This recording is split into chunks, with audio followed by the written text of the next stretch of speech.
Welcome back to our channel dear student. मैं देवेंद्र आपका इस चैनल दौन एंड बस्ता में स्वागत करता हूं। स्टूडेंट, आज के वीडियो में हम मैथ के कुछ महत्वपूर्ण प्रश्नों को देखेंगे और ये आज जो ये हमारी सीरीज चल रही इसका ये दूसरा वीडियो होगा। ठीक है, इस सीरीज का दूसरा वीडियो होगा। पहला वीडियो का लिंक मैं डिस्क्रिप्शन में दे रहा हूँ, आप उसको भी अवश्य देखें। उसमें भी बहुत महत्वपूर्ण हमने 51 क्वेश्चनों को ले रखा है। आज हम 52 से लेकर और 100 तक दूसरा क्वेश्चन हम करेंगे। ठीक है, तो आप वीडियो के अंत तक बने रहें क्योंकि ये जो स्कॉलरशिप है ये 9th वाली स्कॉलरशिप आपके लिए बहुत महत्वपूर्ण है।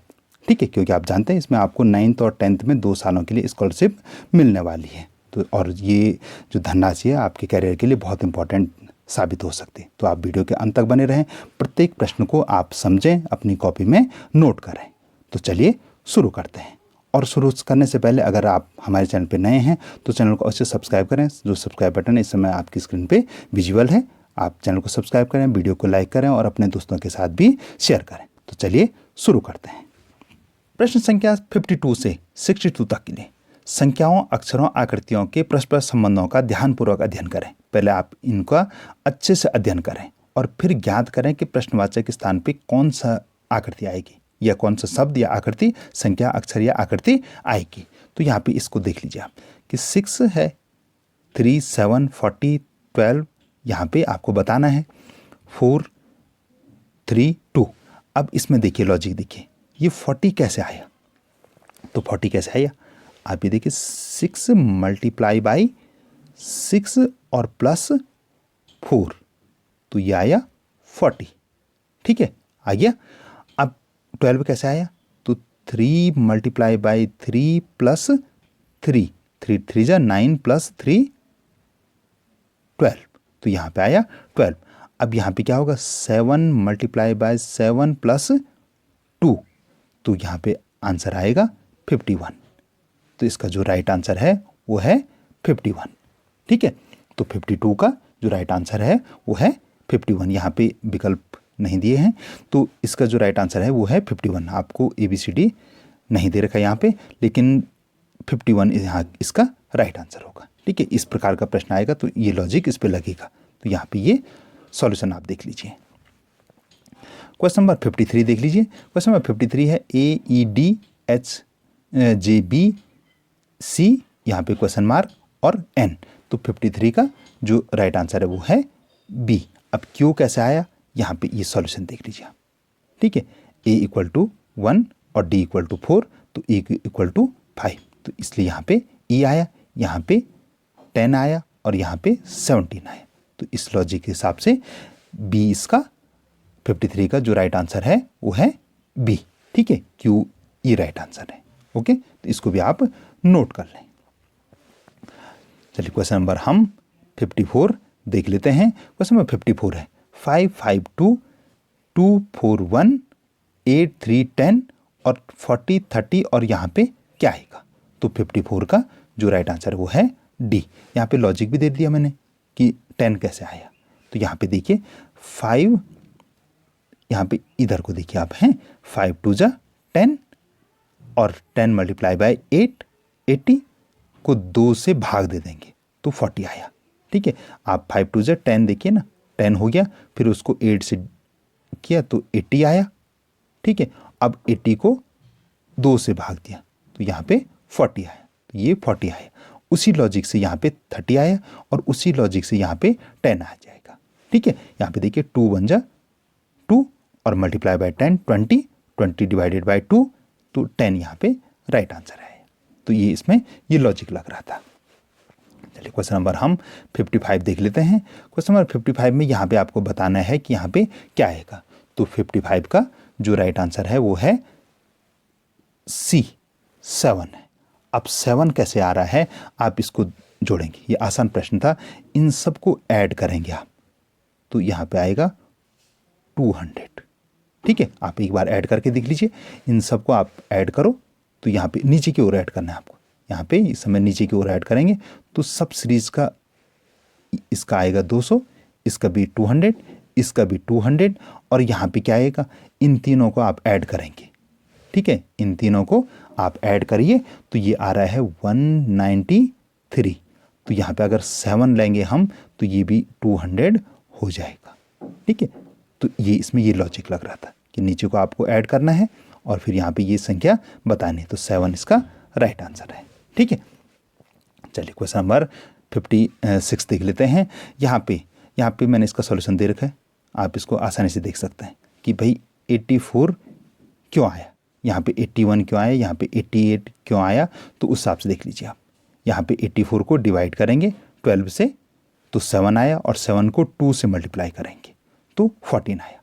समझिए, यहाँ पे इस संख्या, चूँकि हमको ये वाली संख्या बतानी, तो हमको ये देखना है कि यहाँ पे ये वाली संख्या आपको निकालनी है। तो यहाँ पे 14 क्यों आया, तो 84 को आप क्या करेंगे, 12 से आपने डिवाइड किया, जो संख्या यहाँ पे इससे आपने डिवाइड किया, और जो संख्या आए उसमें आपने 2 से मल्टीप्लाई कर देना है, तो यहाँ पे 14 आया। वैसे ही यहाँ पे 81 को 9 से डिवाइड करेंगे, 9 से भाग देंगे और 2 से गुणा कर देंगे तो 18 आया, और 88 को 11 से भाग देंगे तो 8 आएगा, और फिर उसको 2 से गुणा कर देंगे तो डी इसका राइट आंसर आएगा। ठीक है, यहाँ पे 16 आएगा। ठीक है, तो आप इस प्रश्न को भी नोट कीजिए और इसका उत्तर भी आप नोट कर लें, सॉल्यूशन भी आप नोट कर लें। चलिए क्वेश्चन नंबर 57 देख लेते हैं। पहले देखते हैं यहाँ पे क्वेश्चन क्या हमारे पास 2, 10, यहाँ पे आपको बताना है 50 और 82। अब यहाँ पे लॉजिक क्या लग रहा है, ठीक, वैसे मैंने सॉल्यूशन भी दे रखा है कि यहाँ पे 2 कैसे आया, तो 2 आया, 1 का स्क्वायर करेंगे और धन 1 का करेंगे, तो 1 का स्क्वायर 1 और धन 1 तो बराबर 2, ये 2 आपने समझ लिया। 10 कैसे आया, तो 10 क्या होगा, 3 का स्क्वायर और धन 1 तो 10 आया। तो वैसे ही यहाँ पे क्या आएगा, तो 57 का जो राइट आंसर वो है सी, 26 आएगा। कैसे आएगा, यहाँ पे मैंने पूरा लॉजिक दे रखा है। ठीक है, यहाँ पे ये जो संख्या है 1, 3, 5, 7, 9 ऐसे करके बढ़ रही है, और सब में आप क्या करेंगे +1 कर लेंगे, तो ये वाली संख्या 26 राइट आंसर आ जाएगा। ठीक है, ध्यान रखिए यहाँ पे 1 हो रहा है, फिर 3 हो रहा है, फिर 5 हो रहा है, फिर 7 हो रहा है, फिर 9 हो रहा है। अगर ये संख्या और आगे बढ़ती है तो यहाँ पे 11 होता है, यानी 2 करके इसमें ये संख्याएं बढ़ रही हैं, इसमें ये लॉजिक हो रहा है, और सब में +1 कर देंगे तो जो ये वाली संख्या है वो आ जाएगी। समझ गए, यहाँ पे 26 आ जाएगा। ओके, अगर नहीं आ रहा समझ में तो आप कमेंट में पूछेंगे। 58 का जो राइट आंसर, पहले ऐसी आकृति थी फिर ऐसे हुई, तो यहाँ पे कौन सी आकृति आएगी, तो 58 का जो राइट आंसर वो है सी, यहाँ पे ऐसी आकृति रही होगी। क्वेश्चन नंबर 59 का देख लेते हैं हम। क्वेश्चन नंबर 59 में पहले ये आकृति ऐसी थी, फिर ऐसी थी, फिर ऐसी हो गई, फिर ये आधा, फिर ये, फिर ऐसा, फिर ऐसा, तो अब यहाँ पे क्या होगा, तो 59 का जो राइट आंसर है वो ए, अब ये ऐसा हो जाएगा। ठीक है, ऐसा, तो यहाँ पे ये ऐसा हो जाएगा। ठीक है, चलिए क्वेश्चन नंबर हम 60 देख लेते हैं। क्वेश्चन नंबर 60 है कि पहले इस प्रकार के थे, फिर ये यहाँ पे हल्का सा काला हो गया।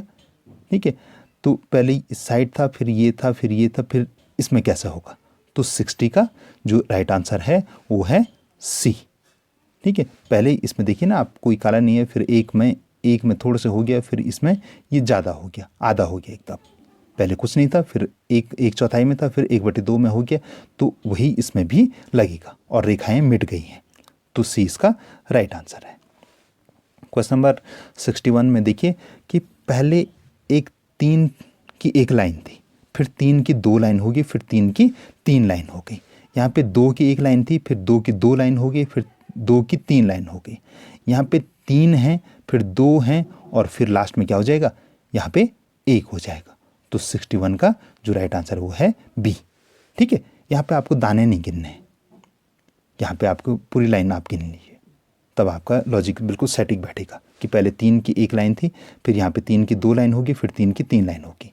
इसमें कम हो रहे हैं, पहले 3 लाइन थी 2 की, फिर 2 लाइन होगी, अब 1 लाइन हो गई, फिर यहाँ पे 3 लाइन थी, फिर 2, फिर 1, यहाँ पे, इसलिए 20 का राइट आंसर होगा। क्वेश्चन नंबर 62 देख लेते हैं। क्वेश्चन नंबर 62 में इस प्रकार से था, तो यहाँ पे क्या आएगा, तो 62 का जो राइट आंसर है वो है सी, यहाँ पे इसका राइट आंसर है। चलिए क्वेश्चन नंबर हम 63 देख लेते हैं। ए, बी, सी और डी कैरम खेल रहे हैं। ठीक है, ए, बी, सी, डी क्या कर रहे हैं, ये कैरम खेल रहे हैं। ए और बी एक दूसरे के साथी हैं। ए, बी क्या है, एक दूसरे के साथी हैं। डी का मुंह उत्तर की ओर है। यदि ए पश्चिम की ओर दिखता है तो दक्षिण की ओर किसका मुंह है। माना बात, ये क्या है, कैरम बोर्ड है। ठीक है, आप अपनी कॉपी में अच्छे से बना लेंगे। यहाँ पे बहुत अच्छे से नहीं बन रहा है, तो ये इस प्रकार से है और इसको हम उत्तर मान लेते हैं। अब चूंकि बता रखा है कि ए का मुंह कहाँ है, पश्चिम की ओर है, तो यहाँ पे ए इस साइड हो जाएगा। डी का मुंह क्या है, उत्तर की ओर है, तो डी यहाँ पे हो जाएगा। ठीक है, अब ए बी सी डी, ए और बी एक दूसरे के साथी हैं, तो बी यहाँ हो जाएगा, तो डी यहाँ हो जाएगा। तो ये इस प्रकार से बैठ रखे हैं कि ए बी साथी हैं और टी सी साथी हैं। तो 63 का जो राइट आंसर है वो है डी। ठीक है, दक्षिण की ओर किसका मुंह है, तो दक्षिण की ओर सी का मुंह है। तो ये इसको भी आप, जो कैरम बोर्ड मैंने बनाया, इसको भी आप अपनी कॉपी में बना लेंगे तो आपको अच्छे से समझ में आ जाएगा। क्वेश्चन नंबर 64, राकेश बिंदु ए से पूर्व की ओर चलना शुरू करता है और बिंदु बी तक पहुंचता है, फिर दक्षिण दिशा की ओर मुड़कर बिंदु सी तक चलता है। तत्पश्चात वह दक्षिण दिशा में चलकर बिंदु डी तक पहुंचता है। अंत में वह दक्षिण पश्चिम दिशा की ओर मुड़ता है और बिंदु ई की पर पहुंचता है। कौन सी उत्तर आकृति उसके द्वारा अनुसरण किए गए पथ का सटीक प्रदर्शन करती है? तो सबसे पहले क्या कह रहा हूँ कि राकेश क्या करता है, माना बात ये उत्तर है, ये हमने दिशा कर ली कि ये नॉर्थ है और ये साउथ है। आप पहले सबसे पहले आप दिशा निर्धारित कर लें। सबसे पहले वो क्या कर रहा है, वो पूरब दिशा की ओर चलना शुरू करता है और बी तक पहुंचता है। ये ए है और ये वो क्या पहुंच गया, बी तक वो पहुंच गया। वहाँ से वो क्या कर रहा है, फिर वो दक्षिण दिशा की ओर चलना शुरू कर रहा है। यहाँ से वो दक्षिण दिशा की ओर चला और वो सी बिंदु तक पहुंच गया। ठीक है, उसके बाद वो उत्तर पश्चिम की ओर चल रहा है। वो कहाँ चला है, उत्तर पश्चिम की ओर चला। ठीक है, पश्चिम की ओर चला लेकिन उत्तर पश्चिम की ओर चला हो। ठीक है, तो यहाँ तक वो डी पे वो पहुंच गया। ठीक है, उसके बाद वो अंत में वो दक्षिण पश्चिम की ओर मुड़ के चलता है और ई तक पहुंचता, तो दक्षिण पश्चिम की ओर मुड़ा और वो ई तक पहुंच गया। तो इस प्रकार का चित्र बनेगा।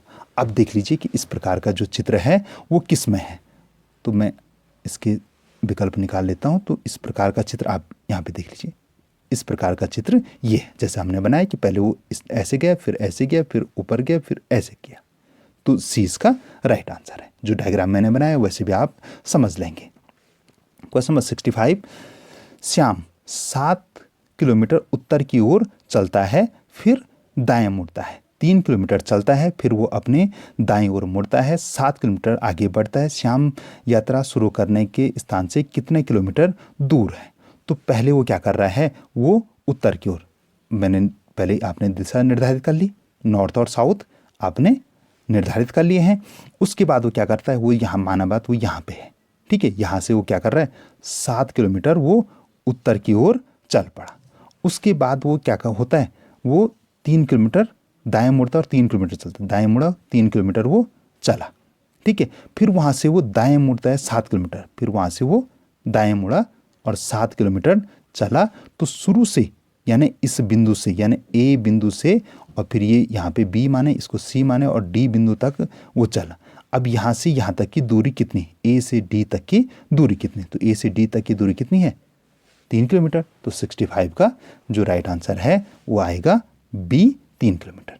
इस प्रकार के जो प्रश्न हैं उनका सॉल्यूशन ऐसे ही बनता है। ठीक है, तो आप इसको भी, जो मैंने डायग्राम बनाया, इसको भी आप अपनी कॉपी में नोट करें। क्वेश्चन नंबर 66 देख लेते हैं। तुम उत्तर दिशा की ओर जाते हो, फिर दाहिने मुड़ते हो, फिर दोबारा दाहिने मुड़ते हो, फिर बाएं जाते हो। अब तुम किस दिशा में हो? तो 66 का मैं आपको राइट आंसर बता देता हूँ। 66 का राइट आंसर है सी। अब कैसे चले आप, पहले आप उत्तर दिशा की ओर चले, फिर आप दाहिने मुड़ते हो, फिर आप दाहिने मुड़ते हो, फिर आप बाएं मुड़ते हो। तो अब कहाँ गए आप? ठीक है, आप पहले ऐसे गए, फिर ऐसे गए, फिर आप ऐसे गए और लास्ट में आप इधर को जा रहे हैं। तो आप कहाँ जा रहे हैं? उत्तर की ओर। आप पूरब दिशा की ओर चल रहे हैं। दिशा हमने इस प्रकार से निर्धारित की, पहले आप उत्तर गए, फिर आप दाहिने मुड़े, फिर आप दाहिने मुड़े और लास्ट में आप बाएं मुड़े। तो आप पूरब दिशा की ओर जा रहे हैं। तो सी इसका राइट आंसर है। ठीक है, आप डायग्राम को भी, जो मैंने बनाया, उसको भी आप नोट कर लेंगे। क्वेश्चन नंबर 67, मदन 10 किलोमीटर उत्तर की ओर चलता है, तब वो बाईं ओर मुड़ता है और 4 किलोमीटर यात्रा करता है, फिर दाईं ओर मुड़ता है, 5 किलोमीटर की दूरी तय करता है, फिर वो दाहिनी ओर मुड़ता है, 4 किलोमीटर की यात्रा करता है। वो आरंभिक यात्रा के बिंदु से कितना दूर है। तो यहाँ पे देख लीजिए कि सबसे पहले वो क्या करता है, उत्तर की ओर उसने 10 किलोमीटर वो उत्तर की ओर चला, ठीक है। तब वह बाईं ओर मुड़ गया। किस ओर मुड़ा वो? बाईं ओर वो मुड़ा। 10 किलोमीटर चला, फिर वो 4 किलोमीटर बाईं ओर मुड़ा। यहाँ से फिर से वो दाईं ओर मुड़ता है, 5 किलोमीटर वो फिर से चलता है, 5 किलोमीटर वो फिर से चल पड़ा। फिर वो दाहिनी ओर मुड़ता है और 4 किलोमीटर फिर से वो चल पड़ा, ठीक है। तो इस प्रकार से वो गया। तो यात्रा आरंभिक यात्रा से यहाँ तक की दूरी कितनी होगी? तो 10 किलोमीटर ये चला और 5 किलोमीटर ये चला, ठीक है। तो उसकी जो दूरी है वो कितनी है? 15 किलोमीटर। यानी देख लीजिए आप कि ये किस प्रकार से चला हो। ये 4 किलोमीटर, शुरू में वो 10 किलोमीटर ऊपर गया, ठीक है, फिर इधर को गया, फिर इधर को गया। तो ये वाली दूरी भी दूर हुई, ये वाली दूरी और धन ये वाली दूरी। तो टोटल 15 किलोमीटर इसका राइट आंसर आया, ठीक है। चलिए क्वेश्चन नंबर 68 देख लेते हैं। क्वेश्चन नंबर 68 है P प्लस Q का अर्थ है P Q का भाई है। P माइनस Q का अर्थ है Q P का पिता है। P मल्टीप्लाई बाय Q का अर्थ है Q P की माता है। P डिवाइडेड बाय Q का अर्थ है P Q की बहन है। तो निम्नलिखित में से कौन सा समीकरण दर्शाता है कि M R का दादा है? तो 68 का जो राइट आंसर वो है ये, ठीक है। अगर आप इसका डायग्राम बनाएंगे तो 20 का राइट आंसर आएगा। चलिए क्वेश्चन नंबर हम 69 देख लेते हैं। क्वेश्चन नंबर 69 है 5 विद्यार्थियों ने एक दौड़ प्रतियोगिता में एक दौड़ में प्रतिभाग किया, ठीक है। क्या किया उन्होंने? 5 विद्यार्थियों ने एक दौड़ में प्रतिभाग किया। सिया ने नीरू से पहले दौड़ समाप्त की किंतु प्रियंका से पीछे रही। शिवम ने अंजना से पहले दौड़ समाप्त की किंतु वह नीरू से पीछे रहा। तो दौड़ किसने जीती? तो 69 का बिल्कुल क्लियर है, दौड़ प्रियंका ने जीती। तो 20 का राइट आंसर है। चलिए क्वेश्चन नंबर 70 देख लेते हैं। ई बी की बहन है, यहाँ पे मैंने डायग्राम बना रखा है, आप इसको भी देख सकते हैं। ई बी की बहन है, यानी ई बी क्या है? भाई बहन है। ए सी का पिता है, ए सी का पिता है। बी सी का पुत्र है, बी सी का पुत्र है। तब ए और ई में क्या संबंध होगा? यानी इनमें और इसमें क्या संबंध होगा? तो इनमें दादा का संबंध होगा। इनके ये ए ई और बी के दादा क्या होंगे? ए होंगे। तो ए इसका राइट आंसर है। आप इस डायग्राम को भी अपनी कॉपी में बनाएंगे और इस प्रकार के अक्सर प्रश्न आते हैं, इनको भी आप ध्यान में रखेंगे। क्वेश्चन नंबर 71 सेम प्रश्न है। एक पुरुष की तस्वीर की ओर इशारा करते हुए एक औरत बोली कि वह मेरी माँ के पिता का एकमात्र बेटा है। वह औरत उससे किस प्रकार से संबंधित है?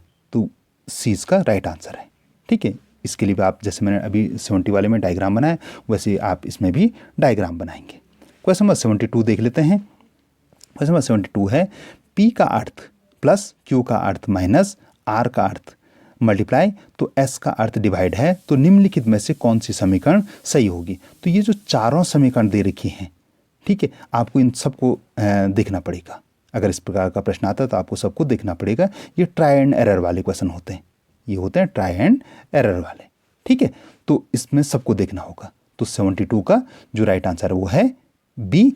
अब बी कैसे है मैंने इसमें सॉल्यूशन दे रखा है, आप यहाँ पे इसको भी देख सकते हैं, ठीक है। तो तब आपको राइट आंसर 57 आ जाएगा, ठीक है। यहाँ पे बता रखा ना कि कौन सी समीकरण सही है, तो यहाँ पे ये वाली समीकरण तब सही है, 20 का राइट आंसर है, ठीक है। चलिए क्वेश्चन नंबर हम 73 से 77 तक के लिए निर्देश पढ़ लेते हैं। दिए गए चार विकल्पों में से दिए गए शब्द अंक आकृति का दर्पण प्रतिबिंब चुनिए। यानी आपको 73 से 77 के लिए जितने भी प्रश्न हैं उनमें आपको दर्पण आकृति चुननी है। अगर इस शब्द को मिरर में देखेंगे तो कैसा दिखेगा? तो 73 का राइट आंसर है ए। इस प्रकार से दिखेगा। आप प्रैक्टिकली कर सकते हैं, आपके घर में दर्पण है, आप एक बार जब प्रैक्टिकल कर लें। क्वेश्चन नंबर 74 का जो राइट आंसर है इस प्रकार का है। तो सबसे पहले 3 है तो 3 इसका उल्टा दिखेगा सीधा, ठीक है। अब चूंकि सभी में 3 है, फिर उसके बाद 5 देखिए, 5 कैसा दिखेगा? तो 74 का जो राइट आंसर वो है ए, ठीक है। 75 देख लेते हैं हम। क्वेश्चन नंबर 75 इसको अगर हम दर्पण में देखेंगे तो इस प्रकार का ये दिखेगा। डी इसका राइट आंसर। 75 का राइट आंसर डी। 76 देख लेते हैं हम पहले। पोस्ट मास्टर अगर हम इसको मिरर में देखेंगे पोस्टमास्टर शब्द को, तो इसका जो राइट आंसर आएगा वो आएगा बी। इस प्रकार का ये दिखेगा। आपको ये जो दर्पण प्रतिबिंब, जल प्रतिबिंब, ये अक्सर प्रश्न में आता है।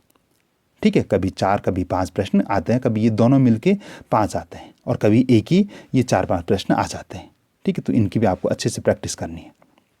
क्वेश्चन नंबर 77, अगर इस प्रकार का ये शब्द है T × L है और उसको दर्पण में देखेंगे, लेकिन दर्पण अब इधर, अभी तक इधर लगा था, अब ये नीचे की ओर लगा है दर्पण, तो ये कैसे दिखेगा? तो 77 का जो राइट आंसर है वो है सी। इस प्रकार का ये दिखेगा।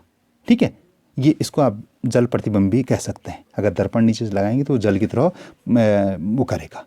ठीक है, अगर आप किसी पानी के तालाब वगैरह में अगर आप खड़े हो रखे हैं तो आप देखेंगे कि सबसे पहले, अगर यहाँ पे आप खड़े हो रखे हैं, आप प्रतिबिंब देखेंगे तो सबसे पहले आपके पाँव दिखेंगे। तो वैसे ही जो टी है, तो टी का ये वाला हिस्सा पहले दिखेगा, ऊपर का बाद में दिखेगा। तो इसलिए सी इसका राइट आंसर है। ठीक है, क्वेश्चन नंबर 78 से लेकर 85 तक के लिए हम निर्देश पढ़ लेते हैं। दिए गए 4 विकल्पों में से उस आकृति का चयन कीजिए जो प्रश्नगत आकृति को पूर्ण करती है, यानी इस वाले आकृति को वो पूर्ण कर रही है। यहाँ पे क्या आएगा? ठीक है, ये ABCD आपको उत्तर आकृतियाँ दे रखी है। तो 78 का जो राइट आंसर वो है सी। इस आकृति को अगर यहाँ पे लगाएंगे तो बिल्कुल फिट आएगी। ठीक है, और ये जो प्रश्न आकृति है ये कंप्लीट हो जाएगी। तो 78 का जो राइट आंसर वो है सी। क्वेश्चन नंबर 79, यहाँ पे क्या आएगा? यहाँ पे जिस बच्चे से हमने लिया था, ये पेपर ले रखा है, उसने भी यहाँ पे बनाने की कोशिश कर रखी है। तो 79 का जो राइट आंसर है वो है ए। अगर इसको यहाँ पे लगाएंगे तो बिल्कुल फिट बैठेगा, यानी जैसा यहाँ पे है वैसे ही ये भी होना चाहिए। ठीक है, तो ए इसका राइट आंसर है। क्वेश्चन नंबर 80, यहाँ पे कौन सी आकृति आएगी? ठीक है, तो यहाँ पे ये वाली आकृति आएगी। सी इसका राइट आंसर है। क्वेश्चन नंबर 81 देख लेते हैं हम, यहाँ पे कौन सी आकृति आएगी? तो 81 का भी राइट आंसर सी वाली आकृति यहाँ पे बिल्कुल फिट बैठेगी। ठीक है, तो जैसी आकृति यहाँ पे है तो वैसी आकृति यहाँ पे आनी चाहिए। तो सी इसका राइट आंसर है। क्वेश्चन नंबर 82, यहाँ पे कौन सी आकृति आएगी? तो 82 का राइट आंसर है बी। बी ये राइट आंसर हुआ। क्वेश्चन नंबर 83 देख लेते हैं, यहाँ पे कौन सी आकृति आएगी? तो 83 का राइट आंसर यहाँ पे, अगर इस आकृति को बैठाएंगे तो बिल्कुल यहाँ पे फिट आएगी। तो सी इसका राइट आंसर हुआ। क्वेश्चन नंबर हम 84 देख लेते हैं, यहाँ पे ये ऐसा था, फिर ऐसा था, फिर ऐसा हुआ, तो यहाँ पे क्या आएगा? ठीक है, तो यहाँ पे देख लीजिए, यहाँ पे 2 उल्टे वृत्त थे, फिर उसको मिलाया तो ऐसा हुआ। तो इनको भी उल्टा करेंगे तो मिलाएंगे तो कैसा होगा? तो 84 का जो राइट आंसर वो है डी। अगर हम इसको मिलाएंगे तो ये इस प्रकार का हो जाएगा। क्वेश्चन नंबर 85 देख लेते हैं। पहले ये एक लाइन थी, फिर ऐसा हुआ, फिर ये हुआ, तो यहाँ पे क्या होगा? तो 85 में अब यहाँ पे क्या हो जाएगा? ये इस प्रकार का एक चित्र बन जाएगा। ठीक है, पहले एक लाइन थी, फिर 2 बनी, फिर 3 बनी, तो अब ये मिल जाएगा। तो 20 का राइट आंसर हो जाएगा। क्वेश्चन नंबर 86, एक समस्या आकृति एक्स दी गई है। समस्या आकृति दिए गए विकल्पों में से किसी एक में छिपी हुई है। ये वाली आकृति इनमें से ABCD में से किसी में छुपी हुई है, आपको वो बताना है। तो 86 कहाँ पे छुपा है? 86 छुपा है, ये देख लीजिए, ऐसी आकृति इस वाले में छुप रखी है। तो डी इसका राइट आंसर है। ठीक है, आपको दिख रहा होगा। ठीक है, तो इसमें ये वाली आकृति छुप रखी है, तो डी इसका राइट आंसर है। क्वेश्चन नंबर 87, लोकेश की आयु तथा उसके पिता की आयु का अनुपात 4:7 है और उनकी आयु के मध्य 33 वर्ष का अंतर है। जो अंतर है वो कितना है? 33 वर्ष है। तो लोकेश की वर्तमान आयु क्या है? तो ये आयु वाले सवाल हैं। तो 87 का मैं पहले आपको राइट आंसर बता देता हूँ। उसकी जो वर्तमान आयु है वो है 44। 87 का जो राइट आंसर है 44। अब ये कैसे आया, मैंने यहाँ पे इसके लिए सॉल्यूशन भी दे रखा है। ठीक है, तो माना क्या करेंगे हम? माना लोकेश की आयु बराबर है 4x, लोकेश के पिता की आयु है 7x। अब ये 4x 7x क्यों हुआ? क्योंकि उसमें बता रखा है 4:7 है। ठीक है, तो इसलिए माना लोकेश की आयु हमने किए 4x, लोकेश के पिता की आयु होगी 7x। आयु में अंतर क्या है, 7x माइनस 4x करेंगे, यानी पिता की आयु में पुत्र की आयु घटा के कितना वर्ष का अंतर आ रहा है, 33 वर्ष का आ रहा है। ठीक है, तो अब हम इसको सॉल्व करेंगे। तो 7x minus 4x equal to 33, तो इसमें से इसको घटा देंगे तो 3x बराबर 33। ठीक है, तो x बराबर 33/3 बराबर 11। ठीक है, अब उसकी 4x है तो इसको 4 से गुणा कर देंगे तो 4x हो जाएगी, तो 44। तो ये इसका राइट आंसर आया। तो आप इसको भी नोट करेंगे, पहले क्वेश्चन लिखें फिर इसको भी नोट करें। अगर समझ में नहीं आए तो वीडियो को पॉज करें, फिर से इसको दोबारा से देखें आप इसको। चलिए क्वेश्चन नंबर हम 88 देख लेते हैं। स्टूडेंट, हम क्वेश्चन नंबर 88 तक पहुंच गए हैं। अगर आपने अभी भी हमारे चैनल को सब्सक्राइब नहीं किया तो चैनल को अच्छे सब्सक्राइब करें, वीडियो को लाइक करें, अपने दोस्तों के साथ भी आप इसको शेयर करें। तो चलिए क्वेश्चन नंबर हम 88 देख लेते हैं, और ये भी 87 की तरह ही है। ठीक है, आप उसको उसी प्रकार से सॉल्व करेंगे। 10 वर्ष पहले पिता की आयु उसके पुत्र की आयु की 3 गुनी थी। 10 वर्ष बाद पिता की आयु उसके पुत्र की आयु के 2 गुनी होगी, तो उनकी वर्तमान आयु का अनुपात क्या है। तो 88 का जो राइट आंसर वो है ए। ठीक है, आप 87 की तरफ सॉल्व करेंगे तो हो जाएगा। ठीक है, चलिए क्वेश्चन नंबर 89 देख लेते हैं। बिन्नी की आयु सन्नी की आयु की से आधी है। बिन्नी की आयु क्या है, सन्नी की आयु से आधी है। चिनकी की आयु सन्नी की आयु से 2 गुनी है। चिनकी की आयु बिन्नी की आयु से कितनी गुना है। तो 89 का जो राइट आंसर है वो है बी, 4 गुना है। ठीक है, तो 20 का राइट आंसर है। चलिए क्वेश्चन नंबर हम 90 देख लेते हैं। माला, गीता, बबीता, सीमा, सरिता और सुमन एक पंक्ति में खड़े हैं। ये क्या है, ये सारे एक पंक्ति में खड़े हैं। गीता सुमन और सीमा के बीच में खड़ी है। सरिता माला और बबीता के बीच में खड़ी है। माला न तो सुमन के बगल में खड़ी है और ना ही सीमा के। बबीता सीमा के बगल में नहीं खड़ी है, तो सुमन किस जोड़े के बीच में खड़ी है। तो पहले आपको सबसे पहले इनको लगाना है कि किस प्रकार इस प्रश्न को आप समझेंगे और फिर इसमें लगाएं। मैंने हालांकि सॉल्यूशन दे रखा है, पहले मैं इसका आपको राइट आंसर बता देता हूँ। इसका राइट आंसर है डी। आप इसको ध्यान से समझेंगे और फिर आप देखेंगे कि ये इस प्रकार से खड़ी है। सबसे पहले माला, फिर सरिता, फिर बबीता, फिर सुमन, फिर गीता और फिर सीमा। तो उसमें कौन से ये हैं, तो गीता और बबीता ये हैं। ठीक है, तो ये इसका राइट आंसर है। 90 का राइट आंसर होगा डी। चलिए अब हम क्वेश्चन नंबर 91 देख लेते हैं। 91 से लेकर 93 तक के लिए हम निर्देश पढ़ लेते हैं। नीचे दिए गए प्रश्नों में से 3 शब्द दिए गए हैं। दिए गए 4 विकल्पों में से सही शब्द चुनिए। आपको इनमें से रिलेशन बनाना है। हाथी, भेड़िया और जानवर। ठीक है, हाथी भेड़िया क्या है, जानवर हैं।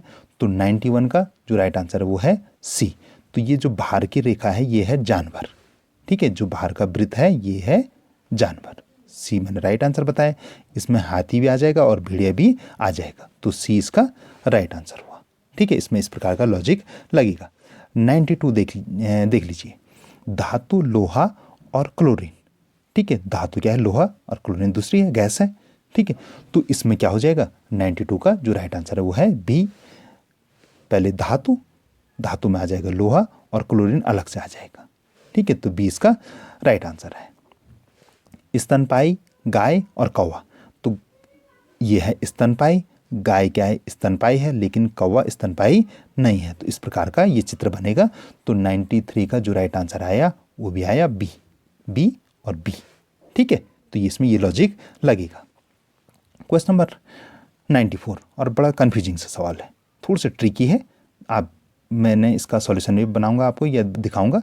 तो 94 का जो राइट आंसर है, नीचे दी गई आकृति में 10 माचिस की तिलियां हैं। 1 2 3 4 5 6 7 8 9 और 10 आकृतियां हैं। ठीक है, मैं थोड़ा सा एडजस्ट कर लेता हूँ। हाँ, अब हाँ, चारों खंड दिख रहे हैं, ABCD 10 आकृतियां हैं। ठीक है, जिससे 3 वर्ग बने हैं, 1 वर्ग, 2 वर्ग और 3 वर्ग। 3 वर्ग बने हैं। कम से कम कितनी माचिस की तिलियां को हटाएं कि 2 वर्ग बने रहेंगे, कोई अन्य तिल्ली न बची हो। यानी कम से कम हटानी, यानी अगर हम कोई भी माना बात, अगर हम 1 2 3 तिलियां हटाएंगे तो ये इस प्रकार का ये वर्ग रहेगा, लेकिन 3 तिलियां हटाई हमने, कितनी हटानी पड़ी, 3 तिलियाँ हटानी पड़ी। अगर हम इस 2 वर्गों को रखते हैं तो हमको फिर से 3 तिलियाँ हटानी पड़ेंगी, लेकिन इसमें बताया रखा है कि कम से कम हटानी है, तो हम कम से कम कितने हटाएंगे, 2 तिलियाँ हटा देंगे। हम ये वाली तिली हटाएंगे, ये वाली तिली हटा देंगे, तो फिर भी 2 वर्ग बने रहेंगे। तो ए इसका राइट आंसर है। ठीक है, 2 इसका राइट आंसर है। ये वाली तिल्ली हम हटा देंगे। ठीक है, ये वाली तिल्ली हटाएंगे, ये वाली तिल्ली हटाएंगे, तो ये वाला वर्ग बना रहेगा। ठीक है, तो ये थोड़ी सी ट्रिकी क्वेश्चन था, तो ए इसका राइट आंसर है। आप नोट भी करें, आप चाहें तो चित्र बना लें अपनी कॉपी में। चलिए निर्देश पढ़ लेते हैं। निर्देश है प्रश्न संख्या 95 से लेकर 97 तक के लिए, यानी 3 प्रश्नों के लिए निर्देश हैं, तो आपको ध्यान से पढ़ना है। इसमें क्या लिखा है, 5 आदमी ए बी सी डी और ई अखबार पढ़ते हैं। जो पहले पढ़ता है वह उसे सी को देता है, और जो आखिर में पढ़ता है वह ए से अखबार लेता है। ई पढ़ने वाला पहला या अंतिम व्यक्ति नहीं था। बी और ए के बीच 2 पाठक हैं।